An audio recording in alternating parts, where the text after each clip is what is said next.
pendiente se responde en parte cuando Popper aborda el segundo problema, que es el problema de la demarcación. ¿Sí? Esto lo borro, ¿verdad? No aclara demasiado.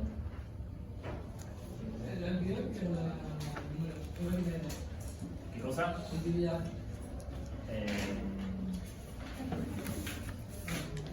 También ya se lo propone. A ver. 39, ¿verdad? Es la que sigue, la que estamos viendo, sí, ustedes, página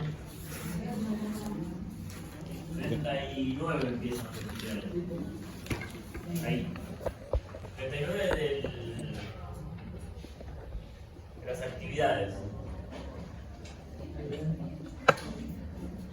Bueno, cierro con este tema.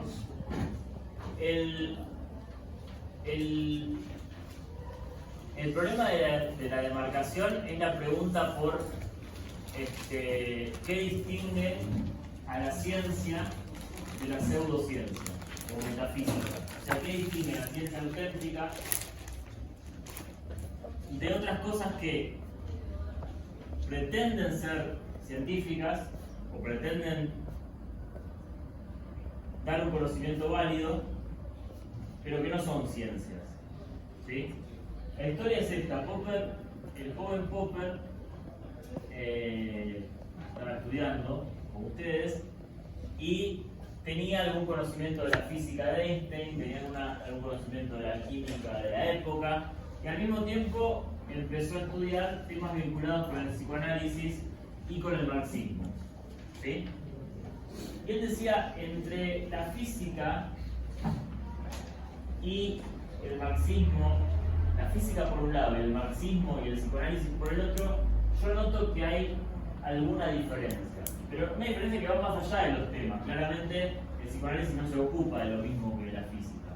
Pero él no estaba diciendo eso. Él estaba como percibiendo así, intuitivamente, que mientras que la física era ciencia posta, el psicoanálisis y el marxismo estaban flojos de papeles.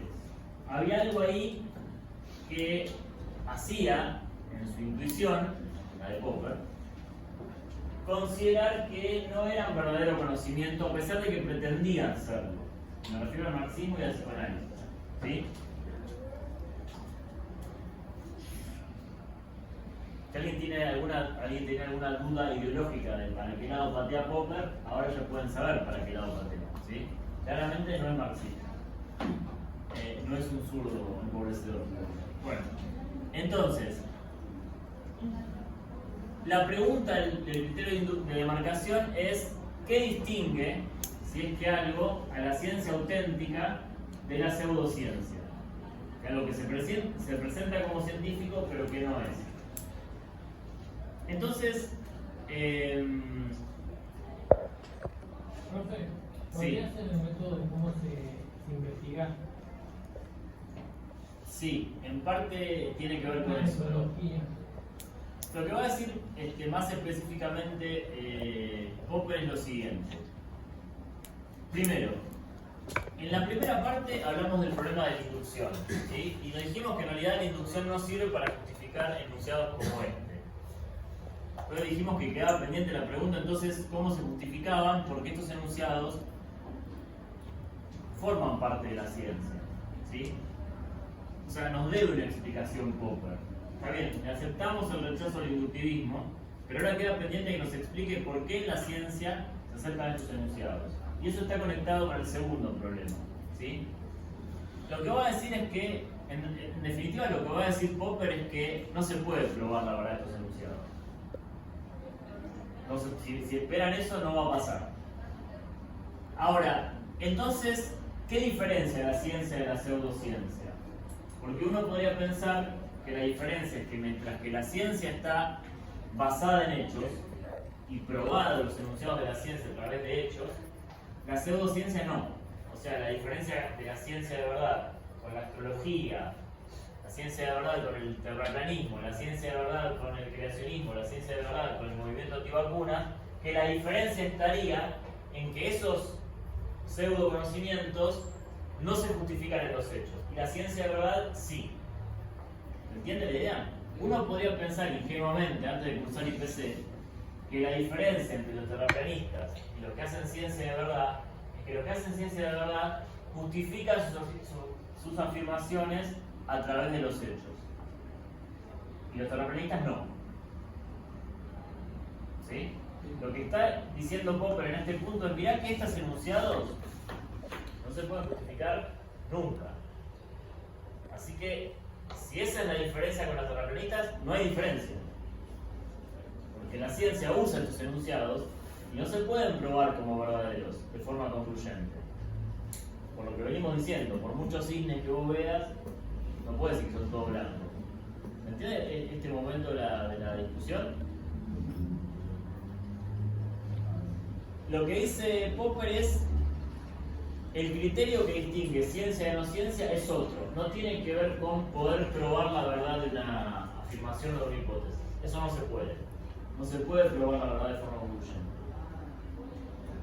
Él dice que va a basar o va a desarrollar su criterio de demarcación en una asimetría que hay con respecto a estos enunciados. ¿Cuál es la asimetría?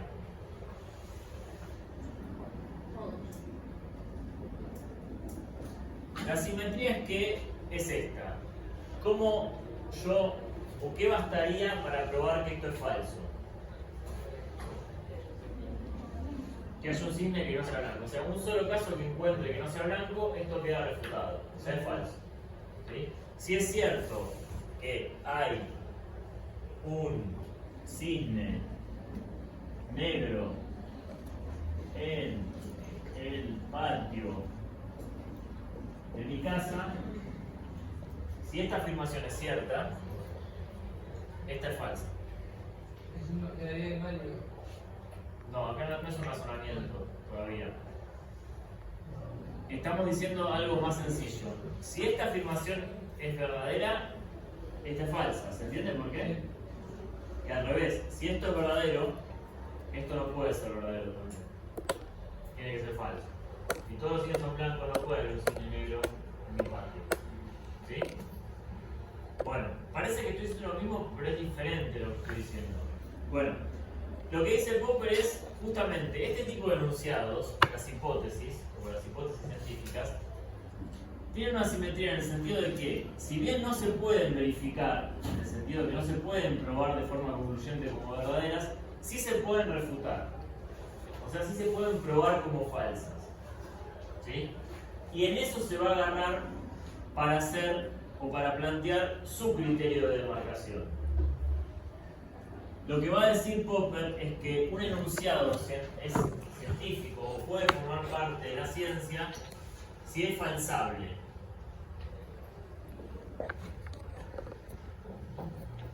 Con esto cerramos hoy. Si prenden atención, esto es lo último. Nos queda el último problema para la clase que viene. Popper dice que un enunciado podría llegar a formar parte de la ciencia no si es falso, sino si es falsable. O sea, si existe la posibilidad de que sea falso. Si existe la posibilidad de imaginar una circunstancia en la cual se haría falso. ¿Sí?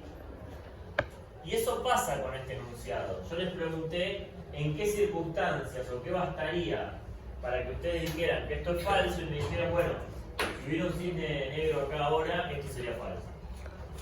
¿Sí? Para Popper, eso es lo que hace que un enunciado pueda formar parte de la ciencia. Que exista la posibilidad de que sea falso. ¿Sí?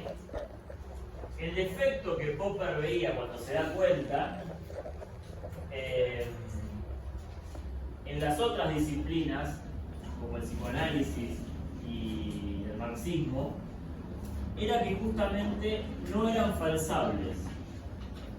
O sea, que no era posible imaginar una situación que las hiciera falsas. Pero eso no era una virtud para Popper, sino al contrario, era un defecto. Porque el motivo por el cual no se podía pensar situaciones en las cuales esas teorías fueran falsas es que no decían nada en el fondo. ¿Sí?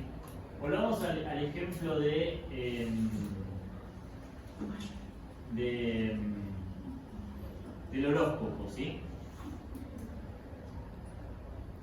Cuando ustedes leen un horóscopo, las predicciones no son del todo precisas, o directamente no son nada precisas, ¿sí? Te va a ir bien, vas a conocer a alguien, ¿sí? No sé, bueno, X.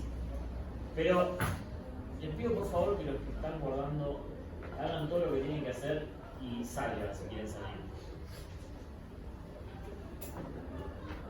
No termino la clase, chicos. Esto lo quiero terminar ahora porque para enganchar la clase que viene pasa lo que nos pasó al principio, no se acuerdan de nada de lo que estuvimos hablando. Falsable quiere decir que exista la posibilidad de que sea falso un enunciado, ¿sí? Si yo le digo, por ejemplo, esto, lo vimos la vez pasada, vuelvo sobre el tema. Tal vez mañana llueva. Este enunciado podría ser falso, sí o no, y en qué circunstancias, sí, sí. Tal vez, es verdad. Puede llover porque no llover. Ustedes, cuando les pregunté acá qué cosas harían falsas este enunciado, me dijeron, bueno, si aparece un cisne negro, consideraríamos que esto es falso, ¿sí? Para Popper esa es la marca de la cientificidad de un enunciado. Si no existe la posibilidad de imaginar una situación en la cual ese enunciado se hiciera falso, entonces no es científico para Popper, ¿sí? Un ejemplo podría ser esto. ¿En qué circunstancias esta afirmación podría ser falsa? En ninguna. Si mañana llueve, está todo bien, es compatible con esto. Y si no llueve también, porque dice tal vez mañana llueve, no dice que mañana va a llover. ¿Sí? ¿Se entiende? Sí. Este sería un caso de un enunciado que no es falsable, porque nada de lo que podamos pensar que ocurra, lo convertiría en falso. Si llueve, está todo bien, y si no llueve también. No contradicen nada a lo que está afirmando acá. Claro. ¿Quieres contar algo? Sí, tienes una posibilidad. Claro, exacto. Popper está diciendo, para que un enunciado pueda ser científico, tiene que existir la posibilidad de que sea falso, no que tiene que ser falso para ser científico. Esto es importante, es la confusión típica. Popper no está diciendo que un enunciado tiene que ser falso para ser científico, tiene que ser falsable, o sea, tiene que ser posible de ser falsado. Si no, lo que estaría diciendo es que solo son científicas las teorías falsas. Y eso es cierto, las teorías científicas falsas son científicas, pero no solo ellas. Exacto, tiene que existir la posibilidad de que sea falso. Si no existe esa posibilidad, no es algo bueno para Popper. Es porque en el fondo no está diciendo nada la afirmación. Porque en definitiva, ¿qué está diciendo esto? ¿Está diciendo que va a llover o que no va a llover mañana? Nada. Por eso no es falsable. Esa es la idea.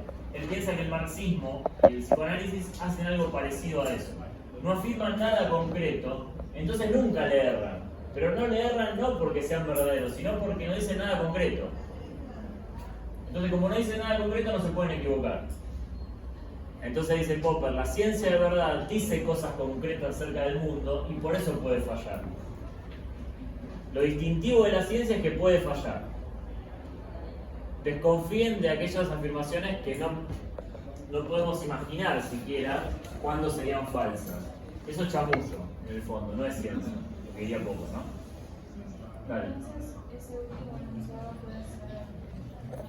Este no, porque nada de lo que ocurra, nada de lo que podemos imaginar que ocurra, lo convertiría en falso. Tendría que ser más específico. Si yo dijera mañana llueve a las 3 de la tarde, eso es falsable. Capaz es falso inclusive, pero ya es falsable. ¿Sí? Esto así no. Tal como está dicho ahí, nada. Bueno, y él piensa que esas ciencias que a él no le gustan cometen un error parecido a esto, un defecto parecido a esto. Bien. No dicen nada específico y por lo tanto, por eso no le erran. Todo lo van acomodando a medida que ocurre, porque no se la juegan, digamos. Esa sería la idea. Sí, Todos tienen nombre, es falsable, ¿no? sí, y es falsa. Por eso, acá el punto es, la clase que viene partimos de acá, pero lo que habría que recordar es esto. El criterio de demarcación de Popper, o sea, que distingue la ciencia de la no ciencia o la pseudociencia, para Popper es la falsabilidad. Y es importante que recuerden que eso no es igual que decir que es falso. ¿Sí? O sea, acá la cosa es no confundir falsable con ser falso. Esto es que ya probaste que es falso. Esto es que exista la posibilidad de que no sea si se dan ciertas circunstancias. O sea, esto es falso si estas circunstancias se dieran, por ejemplo. ¿Sí? Bueno, vimos la clase del viernes.